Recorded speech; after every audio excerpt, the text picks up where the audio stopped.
¿Que por qué digo que Djokovic está dando pena? A ver si estáis de acuerdo conmigo. Empezamos.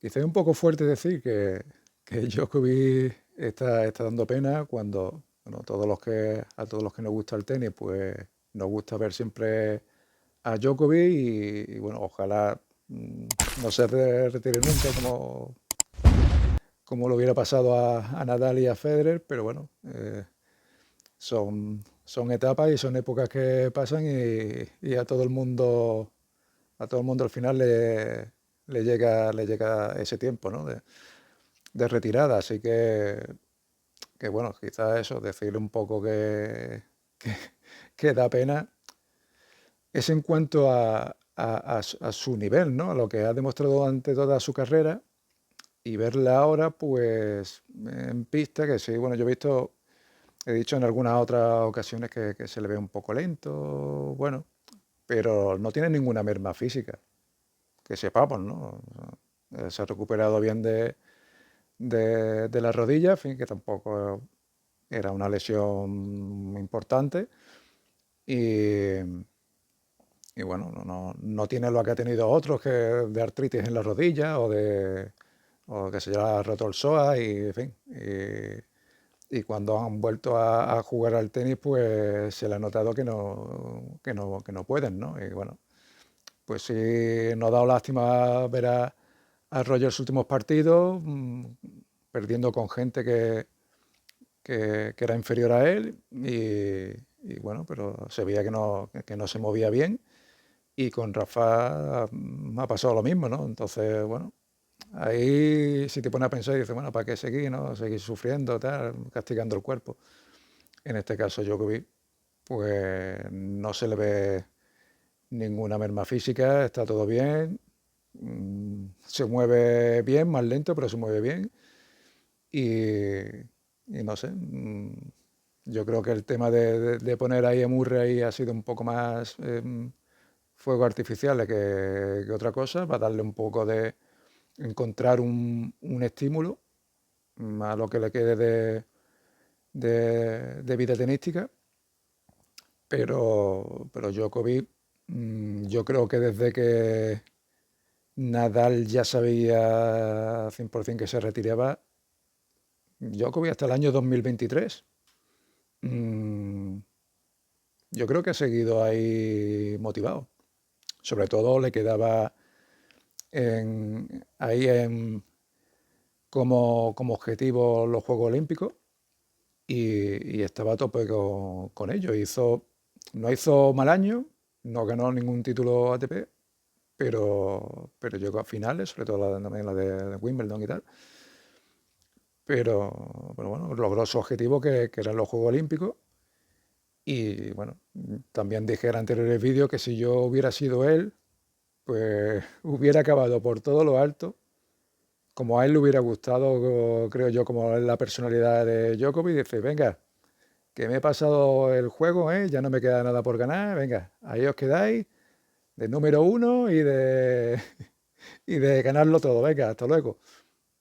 No sé, y hubiera quedado como Dios, pero bueno, ya sabemos que es difícil escoger la retirada, sobre todo cuando te ves bien y ves que todavía puedes ganar de alguna manera puedes ganar a Sinner o a Carlito, tal, que puedes competir a esta gente.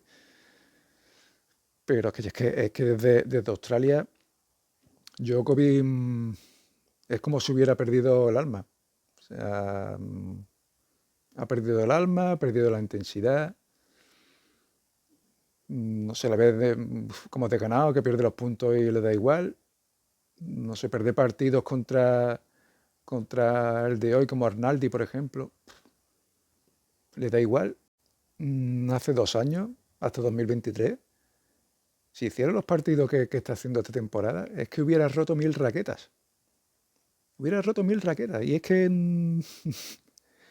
no sé, no se le ve. Yo también dije en otros vídeos que iba a intentar mejorar su imagen, ¿no? Porque ya se ve más cerca de su retirada y quiere ir dejando este recuerdo de buena imagen a, a los fans, ¿no? Y a la gente del tenis. Pero claro, una cosa es que le da buena imagen ahí en pista y otra cosa es que le dé igual todo, ¿no? De perder estos puntos. Se veía a Djokovic jugando, no sé, como recortando los puntos a 4 o 5 golpes, si entra la bola bien, si no, no. Muchos fallos, errores no forzados. Y ya está, sin querer pelotear, que es lo que siempre ha caracterizado a Djokovic, de ser muy consistente de fondo de pista y hacer buenos rallies y largos rallies.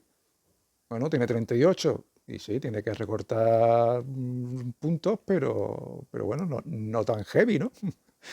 Lo quiero ver en Roland Garros, que es un gran slam, a ver cómo está de motivación y de todo esto, pero claro, todos estos meses en los que Sinner no ha estado, en los que Carlos en algún torneo ha perdido y le ha dejado el cuadro libre, como por ejemplo aquí en Madrid, aunque haya sido por lesión que no ha podido participar, pero tenía un cuadro Djokovic, yo creo que bien, ¿no? Si fuera realmente el Djokovic que conocemos, pues estaba bastante bien como para llegar lejos aquí en Madrid, pero bueno, ahora pierde en primera ronda contra Arnaldi, que sí, que bueno, pues es un buen jugador, pero vamos, no, no está entre los mejores del mundo, y está muy lejos de ser entre los mejores del mundo, y bueno, y que le ganen 2 sets, pues no sé, no creo que esté preparado para jugar a 5 cuando te hace estos partidos al mejor de 3, ¿no? No sé, ya veremos, pero solamente hay que verle la cara que está dando pena un poco por la pista sin aparentemente ningún problema físico, sino que ya pues sin intensidad, sin alma y, y sin ser el Djokovic que conocemos. No sé qué opináis vosotros, si ya es mejor que se retire, que acabe el año. Yo, para mí, que él se merece elegir cuando quiera hacerlo, como Nadal, como Federer, en fin, que elija él cuando quiera y ya está, pero mm, él se tiene que dar cuenta de que esto no puede seguir así porque, en fin, hay que retirarse más o menos en condiciones si tiene salud y no es este el camino. Y bueno, a ver qué opináis vosotros, cómo le veis. Estará mi amigo Pacheco, estará mi amigo Pacheco que estará haciendo fiesta en casa. Bueno, un abrazo, nos vemos en el siguiente vídeo. Chao, chao, chao, chao.